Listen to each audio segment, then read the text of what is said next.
BTC यानी DElEd second semester math की class के अंतर्गत हम पढ़ेंगे समांतर चतुर्भुज। ठीक है, देखिए हम अलग अलग टॉपिक इसके पहले हमने आयत वर्ग चतुर्भुज पढ़ाया है। मैं क्यों पढ़ा रहा हूँ, अगर मैं इन्हीं सभी एक वीडियो लेकर आऊँगा तो कम से कम बहुत वीडियो हमारा बहुत बड़ा हो जाएगा।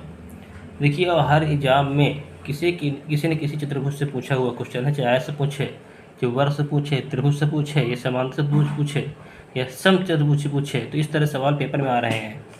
इसलिए हम छोटे छोटे वीडियो करके अलग अलग टॉपिक के वीडियो लेकर आ रहे हैं, जिससे किसी भी टॉपिक से आप चूके नहीं और इसमें फुल से फुल मार्क आप लेकर आए।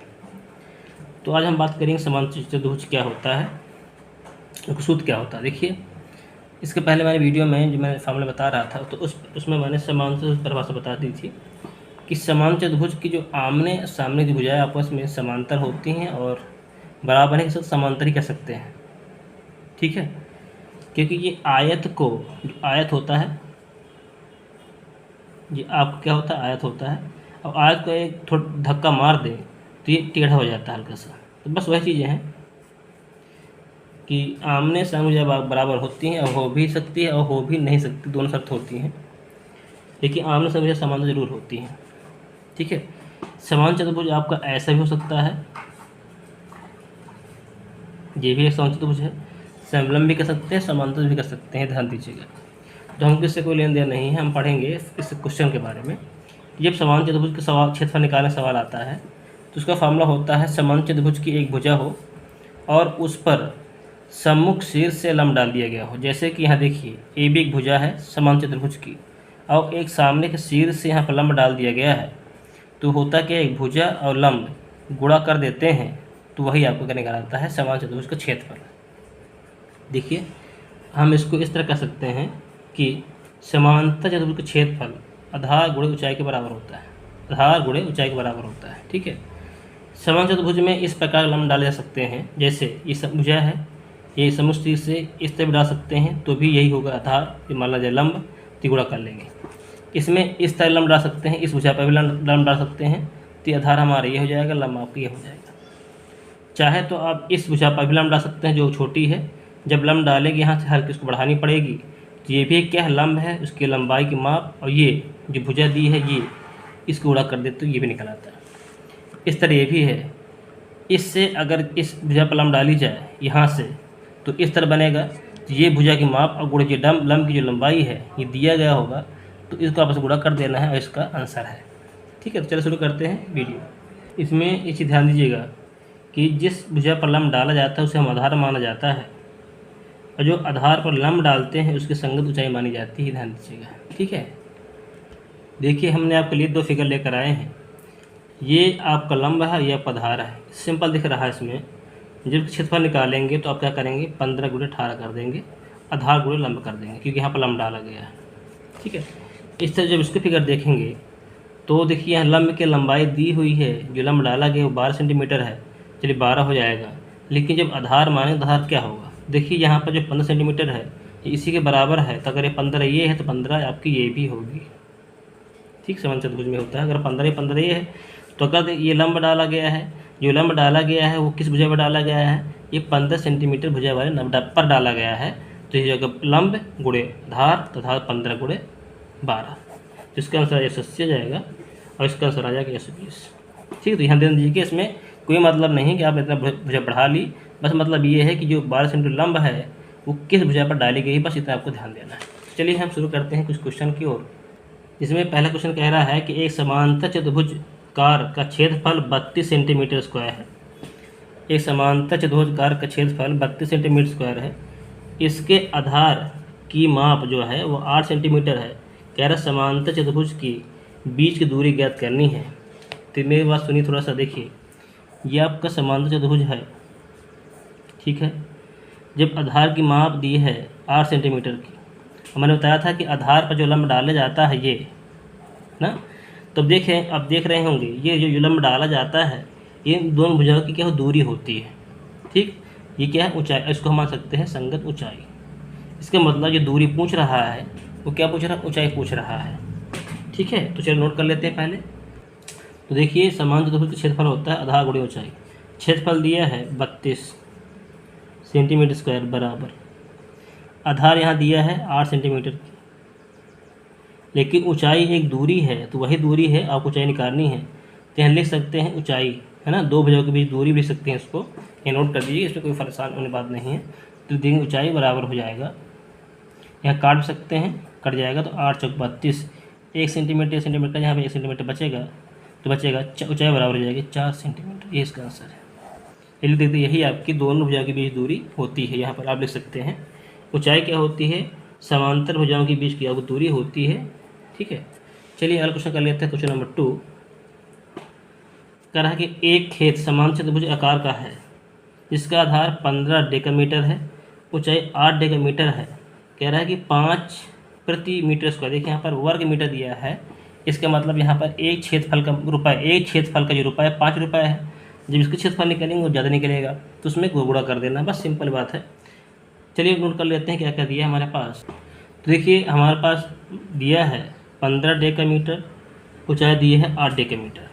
थोड़ा यहाँ ध्यान दीजिएगा, क्षेत्रफल मीटर स्क्वायर पूछ रहा है तो डेका को मीटर बदलेंगे, तो ध्यान दीजिएगा आपका जो एक डेकामीटर होता है वो आपका होता है, देखिए एक डेका होता है और 10 मीटर के बराबर होता है। तो यहाँ लिख सकते हैं, तो जब एक डेका 10 मीटर के बराबर होता है तो 15 डेका 1500 मीटर के बराबर हो जाएगा। ध्यान दीजिएगा, ऊंचाई निकालेंगे तो अगर एक डेका 10 के है तो 8 डेका 80 मीटर के हो जाएगा। ठीक, अब यहाँ वैल्यू आप रख दीजिए। आधार हमारे पास दिया है 150 मीटर, गुणे ये दिया है 80 मीटर, गुणा कर लिए 15 अट्ठे 120 हो जाएगा, और यहाँ डबल जीरो रख दीजिए मीटर स्क्वायर के। देखिए ये अब कह रहा है कि 1 प्रति मीटर की दर से, ठीक है, तो 1 मीटर का मूल 5 रुपये यहाँ लिखेंगे। 1 मीटर स्क्वायर का मूल हमारे पास 5 रुपये दिया है, तो हम कितने निकालना है, 1200 को निकालना है, मतलब 12,000 का निकालना है। तो 12,000 मीटर स्क्वायर का मूल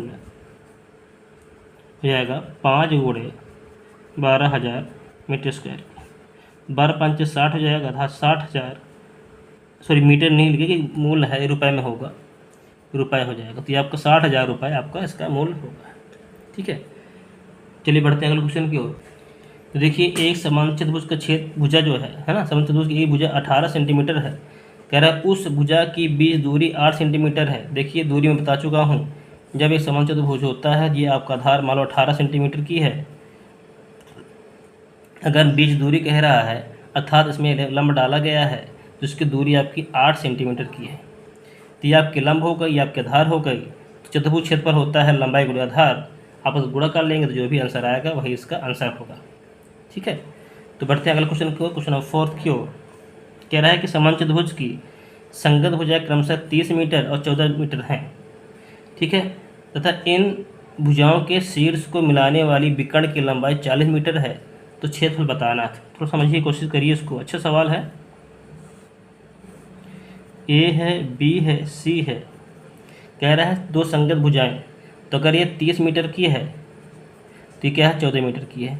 संगत मीन्स होता है साथ साथ लगी हुई, तो 30 के साथ 14 लगी हुई, ये आपस समझ में आ गया। कह रहा है शीर्ष को मिलाने वाले विकर्ण, अगर इन शीर्ष को मिला दी जाए तो विकर्ण निकलता है वो 40 मीटर की है। तो कह रहा है क्षेत्र बताना, मतलब इस चतुर्भुज का क्षेत्र बताना। मेरे बात थोड़ा समझने की कोशिश करिए, ये एक प्रकार क्या है, त्रिभुज है या नहीं? बिल्कुल है, आप सब जानते हैं। अब आपको मालूम है कि समान चतुर्भुज के क्षेत्रफल निकालने के लंब होना चाहिए, लेकिन इसमें लंब नहीं दिया गया है। अब आपको मालूम जब विकर्ण किसी चीज़ को काटती है तो उसको दो हिस्से में बांट देती है, ये आपको मालूम है। अब आपको मालूम है एक हिस्से का आपको पूरी मालूम है, तो अगर एक त्रिभुज एक हिस्से का या एक त्रिभुज माना जाएगा एक हिस्सा, अगर एक त्रिभुज की क्षेत्रफल निकाल लें तो जितना क्षेत्रफल ये होगा उतना क्षेत्रफल ये भी तो होगा। ठीक होगा नहीं होगा? तो हम लिख सकते हैं कि अगर ए बी बराबर है 30 मीटर, बी सी बराबर है 14 मीटर और ए सी बराबर है 40 मीटर, ये एक प्रकार का विषम बाहु है, विषम बाहु त्रिभुज है। अगर इसके क्षेत्रफल निकाल लें, जितना क्षेत्रफल ये होता क्षेत्रफल आपका ये भी होगा। देखिए ये भुजाएं अलग अलग दी हैं, इसका मतलब विषम बाहु त्रिभुज है। तो विषम बाहु त्रिभुज क्षेत्रफल आपका ये होता है, अर्थात पहले एस निकाल लेंगे, एस का मान निकला हमारे पास 42। अब इस वैल्यू यहाँ रख देते हैं क्योंकि एस 42 है, और ए मान लेते हैं 30 है, बी मान लेते हैं 14 है, सी मान लेते हैं 40, हम ये मान लेते हैं। अब आपस में सॉल्व कर लेते हैं। ये 22 रखा हैगा, 42 में 3 घट जाए 30 घट जाएगा तो 12 आ जाएगा, 42 में 14 घट जाएगा तो 8, 12 में चलेंगे 8 आ जाएगा, 3 बचा, 3 में ये चलेंगे 2 आ जाएगा, और 42 में 40 चलेंगे बचेगा 2 बचेगा। ठीक है, अब इसे आपको गुणा करना पड़ेगा।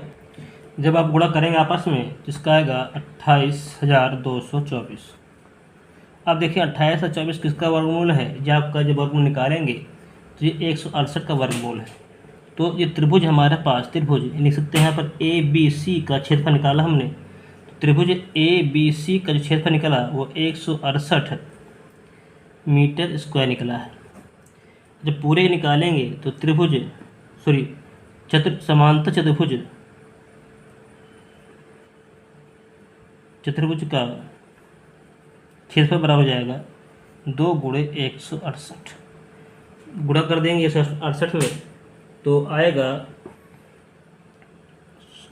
16, 18 36, 8 दूनी 16, 6 दूनी 12, 13, तो 336 मीटर स्क्वायर आ जाएगा। इसका लास्ट आंसर ये कुछ क्वेश्चन लेकर आया था। संभवतः कि आपको अच्छे लगे होंगे। अगर वीडियो अच्छा लगा हो तो हमारे वीडियो को लाइक जरूर करेंगे और शेयर जरूर करें, जिससे हम आपको मोटिवेशन मिलता रहे और इस तरह की वीडियो के लिए बनाते रहें। तो वीडियो देखने के लिए थैंक यू, धन्यवाद।